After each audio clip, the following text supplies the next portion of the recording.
à tous, nous sommes ravis de vous accueillir pour cette deuxième édition du journal web du CELA. Aujourd'hui, nous vous proposons 4 sujets. Avec la crise sanitaire, le monde entier est confronté au confinement, mais chacun réagit différemment face à cette situation. C'est une question intéressante à laquelle nos journalistes Vietiane, Fei et Shi ont essayé de répondre. Bonjour à tous, bienvenue sur notre chaîne de reportage. Avec la propagation du Covid-19, le gouvernement français a de nouveau décidé de mettre en place des mesures de confinement à la fin d'octobre. Alors, quelles sont les attitudes des habitants de Besançon vers ce 12e confinement? On peut quand même sortir pour faire les courses et aussi faire du sport. À part des activités culturelles comme les cinémas, les théâtres, on peut pas y aller, donc ça me gêne pas trop. Mais c'est vrai que le deuxième confinement, on l'a bien compris. On écoute le gouvernement, on nous dit il faut pas se déplacer. On se déplace une fois l'une ou l'autre pour faire des courses. Donc je pense que le deuxième confinement est peut-être nécessaire, mais en tout cas, je trouve que c'est très fatigant au niveau des Français et des Françaises. On demande aux gens d'être confinés, d'être chez eux, de rester chez eux, mais en même temps, on ne peut pas aller dans une librairie pour aller acheter des livres. Je ne comprends pas pourquoi on a bloqué, on a fermé tous les magasins. Moi, je ne vois pas de deuxième confinement. C'est pas du tout efficace. On ne peut pas être une personne chez le coiffeur, mais on peut être 50 personnes sur un marché. Vous allez me dire que c'est peut-être à ciel ouvert, mais bon, il y a des marchés qui sont à ciel fermé. Je ne comprends pas ce deuxième confinement où pour moi, c'est tout et n'importe quoi. Quel impact a-t-il sur leur vie? Ça me semble pareil. Pour moi, ça ne me pose pas de problème. J'essaye de faire attention à mon mémoire et puis je ne sors pas très souvent. Je sors moins, oui. Pas vraiment grande, mais un petit peu pénible. Et on prend quand même des risques si nous devons voyager en train, en avion, parce qu'il y aura beaucoup de monde. C'est vrai que nous, on allait au spectacle à Paris en décembre. Mais là, non. On n'a pas pu y aller. En tout cas, le confinement a plus ou moins affecté la vie des gens. La même chose est que tout le monde espère que cette épidémie prendra fin le plus rapidement possible et que l'ordre social normal sera rétabli. Le confinement implique souvent du télétravail, une pratique à la marge qui s'est aujourd'hui largement généralisée. Comment s'organise-t-on lorsqu'on travaille de chez soi? Un reportage de Lin, Yen et V.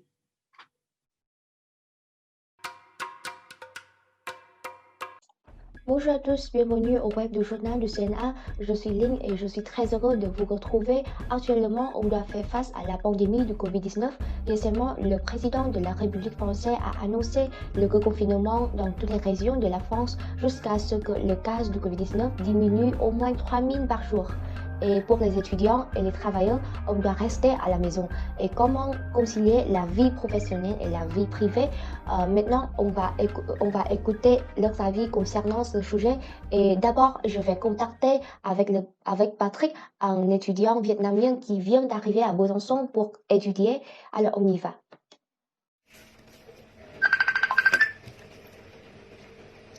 Allô? Allô? Bonjour Ling. Oui, bonjour Patrick, tout va bien? Très bien, et toi? Oui, ça va.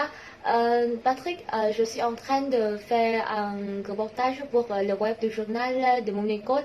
Et maintenant, j'ai une petite question pour toi.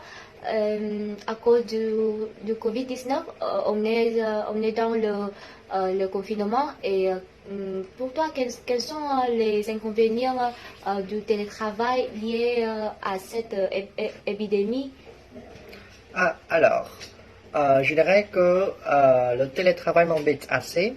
En effet, je suis étudiant en échange et c'est la première fois que je suis en France. Et du coup, j'aimerais bien rencontrer les gens et parler avec eux pour progresser mon niveau de français. Et voilà, le télétravail m'enferme à la maison et du coup, je n'ai pas beaucoup de chance de sortir pour rencontrer les gens, pour parler avec eux, voilà. Oui. Et de plus, à cause du confinement lié à cette épidémie, à ce virus, il y a Oui. beaucoup d'activités para-universitaires, soit sont annulées, soit sont en ligne. Et du coup, voilà, j'ai pas beaucoup de chance de participer à ces activités qui m'intéressent vraiment.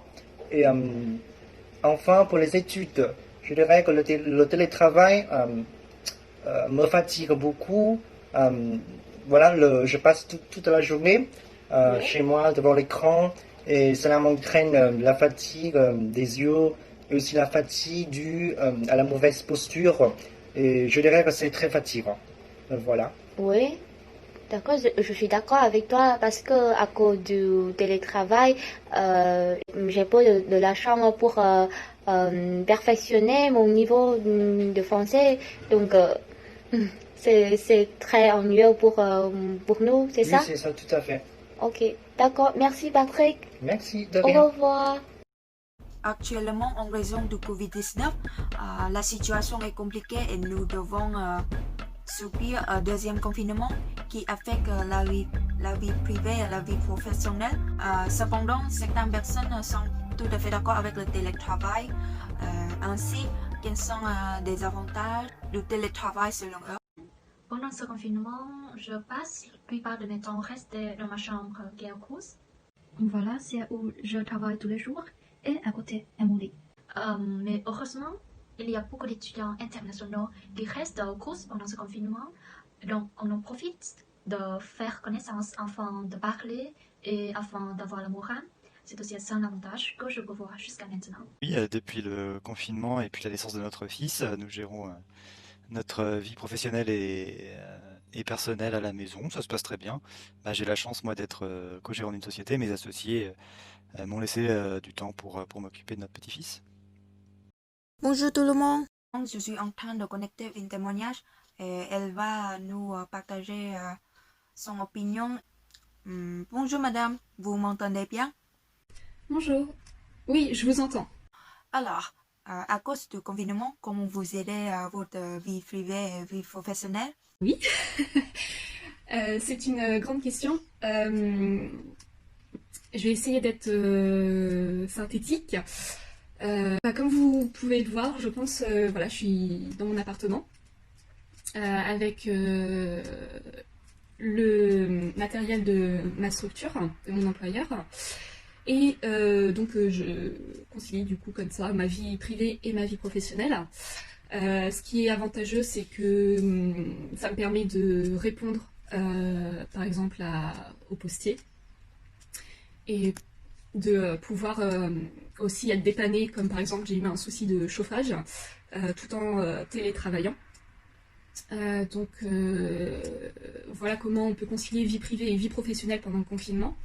Après, c'est vrai que ce qui est un peu dur, c'est de se détacher de sa vie professionnelle, lorsqu'on est chez soi et qu'on a seulement un espace pour dormir et travailler. Voilà, j'espère que j'ai été assez claire et assez synthétique. Merci beaucoup.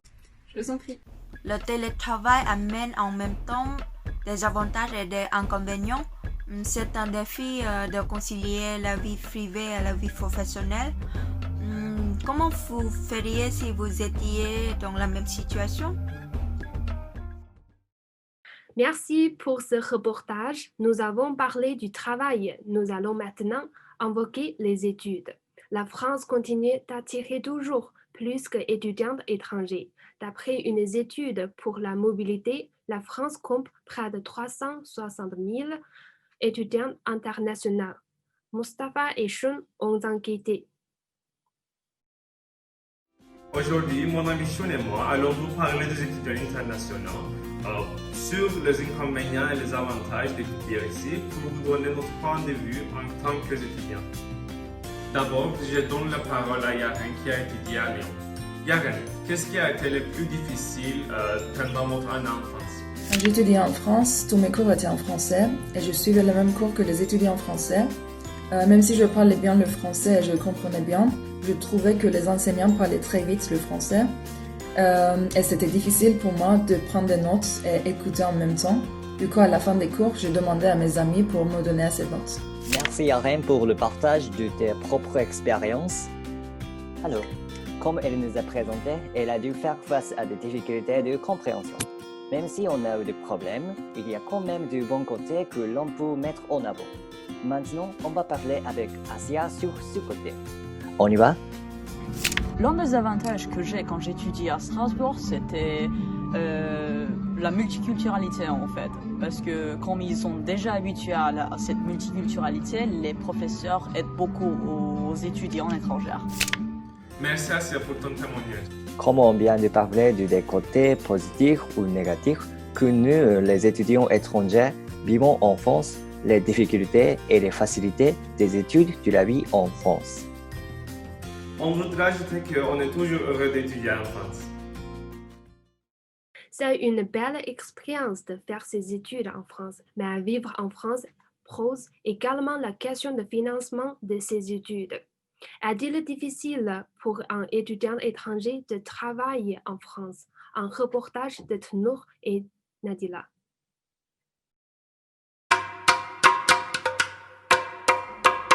Bonjour à tous et bienvenue pour cette édition 02 de TVCA. Aujourd'hui, on va faire l'interview avec deux étudiants étrangers qui travaillent en France. Allez, on va commencer. Bonjour monsieur. Quelle est votre situation professionnelle? Moi maintenant, je travaille dans la cuisine au restaurant. Ah, d'accord. Et combien de temps vous travaillez ici? Ça fait un an. Un an. Ah, oui. Et puis, vous connaissez, vous avez un contrat CDI ou CDD? J'ai commencé par CDD, mais maintenant c'est CDI. Okay. Et puis, j'ai encore demandé une question. Vous connaissez le droit des employés en France? Oui, je connaissais un petit peu. Ok, monsieur. Et la dernière, vous avez défendre vos droits si vous avez des problèmes ici en France? À la base, oui, je connais un spectateur pour oui. travail, par exemple. Merci beaucoup, monsieur. Bonjour, madame. Oui. Quelle est votre situation professionnelle? Je travaille comme gardienne ici. Ok, d'accord. Et puis, depuis combien de temps vous travaillez ici? Plus que 3 mois. Oui, 3 mois. 3 mois. Ah, oui. Et puis aussi, est-ce que vous avez un contrat, c'est un CDI ou CDD? Maintenant, c'est un CDD. CDD, ok, oui, madame. Et vous connaissez le droit des employés en France? Oui, un petit peu, oui. Un petit peu. Et puis, la dernière question, c'est vous savez comment défendre vos droits si vous avez des problèmes? Oui, aller aux inspections du travail, près de temps, oui, comme ça. Ah, d'accord. Merci beaucoup, madame.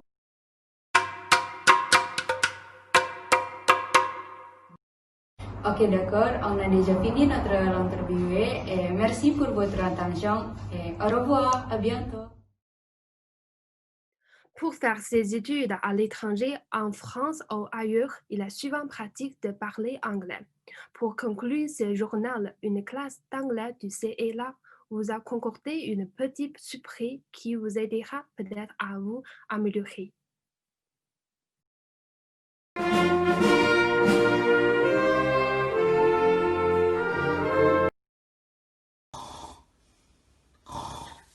Hello, my name's Chips. What?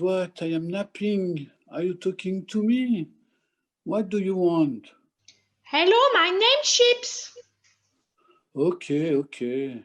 Hello, Chips. I am Fish. You're nice fish with your big nose and your multicolored feathers. That's a bit fishy, isn't it? What's fishy is that I was dreaming that I gave my tongue to the cat. When you woke me up, I never know the end now. Don't worry, my little cabbage. I have a solution for you. I have heard about a new web TV show which will be online in January. They are going to look at all kinds of strange English and French expression.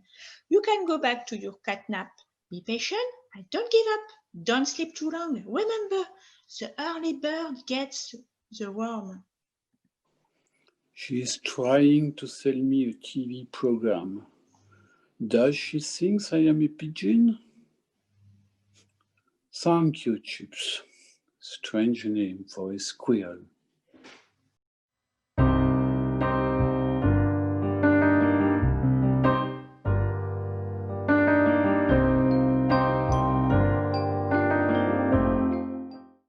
Et bien, merci à nos élèves anglophones pour ce Pupet Show. Merci également à vous de nous avoir suivis. Nous vous donnons rendez-vous très prochainement pour l'édition 3 du journal web du CELA. À très bientôt.